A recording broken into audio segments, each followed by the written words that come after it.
YouTube, it's Catherine, and it's time for Catherine's Cosy Crime.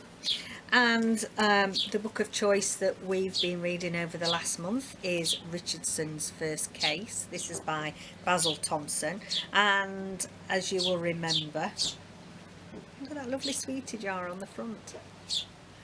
Really like that. Humbugs. This was kindly sent to me by Dean Street Press for my independent and honest review, and I have to say that I really enjoyed this. I gave it 4 stars. It's very rare that I give a crime, you know, of this nature. Probably not quite as cozy as some, but it's not really sort of hard-boiled psychological crime. It's the other end of the scale, really. And it's not very often that I give it high ratings. Well, I give it 3 or 3.5, and that's good ratings, you know. I think that they're acceptable, but it's got to be something that really is different, really, that offers something a little bit different, that I want to give it 4 stars, really. But I did. This is the first case for P.C. Richardson. So he starts out in this first book. P.C. Richardson is like on secondment to the detective side of work in London, and there's been a murder in sort of around the Baker Street area, so good old Baker Street of Sherlock Holmes fame, and he's there to help. There's some more senior characters that are in here that I did enjoy, and his character was introduced slowly, and I enjoyed that. It wasn't like, I'm here, I've arrived, I've come from such and such a department, and I'm going to you know, I'm so good that I'm going to offer you this and everything is going to be marvellous. I hate those sort of characters. There's a few TV adaptations that have put me off because they you know, the trainee, as it were, has got that arrogant attitude, and it just annoys me. For example, George Gently, the series over here in the UK. I don't know if you can get it in the States, but oh, there's a blinking bee around me now. Go on, go on your flowers, matey. He's got this sidekick that I can't stand, so I couldn't watch the series, and so this is what I liked about Richardson. He was a nice, respectful, unassuming character to start with, and slowly behind the scenes he's working away, gathering evidence, and he's a way of putting it across to his superiors as if they'd sort of really put him on the right track, and things were their suggestion, even though it was him. He's pretty smart cookie. I should imagine that he will you know, do well in this sort of work, because he's quite methodical and he's quite smart. So I think that this is setting up for a really good series. I am going to carry on with the series. I'm going to go and get the next one. I enjoyed the plot. We have a murder, and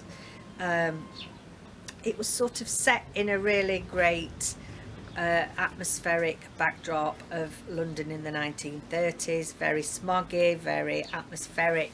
Back in those times that pollution was rife, and so, you know, it got this eerie smoggy atmosphere, I believe. And my dad was born 36, and so when he said as a child, you know, the atmosphere and the sort of clogged your chest, as you know, not good clean air as we aim to get nowadays, but that added to the atmosphere of this case.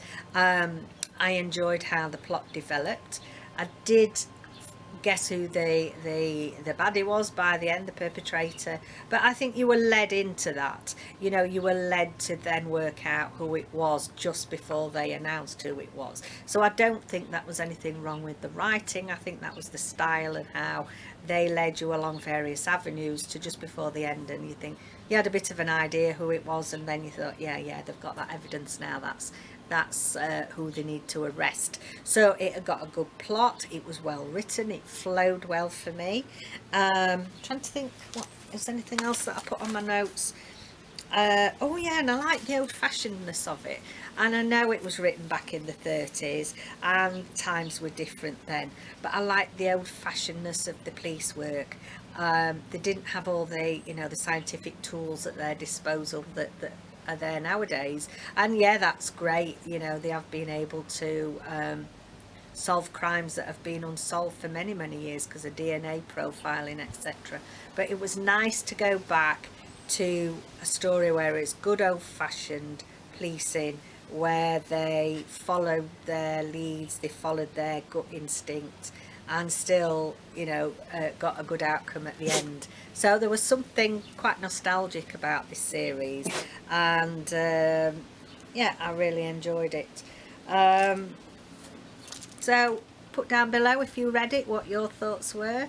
Thought it made a nice change for us, and yeah, thanks to Dean Press for sending us that one. It's I think all the other covers have got different sweetie jars on them, so I like mint humbugs. I wonder what's coming next. So on to the choice now for June, and what I've chosen here is A Demon's Summer. This is by G.M. Malliet, and it says, all is not well at the Abbey. Oh no, all is not well at the Abbey. And we've got the vicar here chasing after a dog, and yeah, there's somebody trying to get back out of this well. There's some hands and claws there. I chose this because we're in summer and the title's got summer in it, and thought this would be interesting for us to read this time. G.M. Malliet is a female author, and she went to Cambridge, Oxford and Cambridge, both universities in Britain, but she's now gone to live in the States. So I'll just read you the blurb. Lord Lisselivit, so there we are again. I tell you about these names they make up. Lisselivit, they do it on purpose because they're not easy to say. Lord Lisselivit has a talent for making enemies. Not even his wife is surprised when it emerges someone has tried to poison him. Ooh. What is surprising is that the poison is discovered in a fruitcake made by the handmaids of St. Lucy of Monksbury Abbey. The powerful lord complains to his local bishop, who asks Max Tudor, vicar of Nether Monkslip and former MI5 agent, to investigate. Can you imagine being an MI5 agent, suddenly decided to jack it in and go and be a vicar? That does sound quite a change in occupation, that one. But the bishop has an additional concern. Allegations have been made that the nuns have mishandled funds raised by wealthy Americans to expand their guest house. Now those irate patrons have descended on the abbey, along with Lord Lisselivit, do some sleuthing of their very own. And just as Max comes to believe the poisoning was accidental, a body is discovered in the cloister well. Oh, so we do have a murder. Oh, we have a murder. And a superb novel, wonderful read by Louise Penny. So renowned author has written something about that. So there we go. That's the book that we're going to be reading for Catherine's Cosy Crime for June. Hope you can get that. Hope you're going to come along and join me. Let me know down below. And yeah, we'll see you again next time. Bye.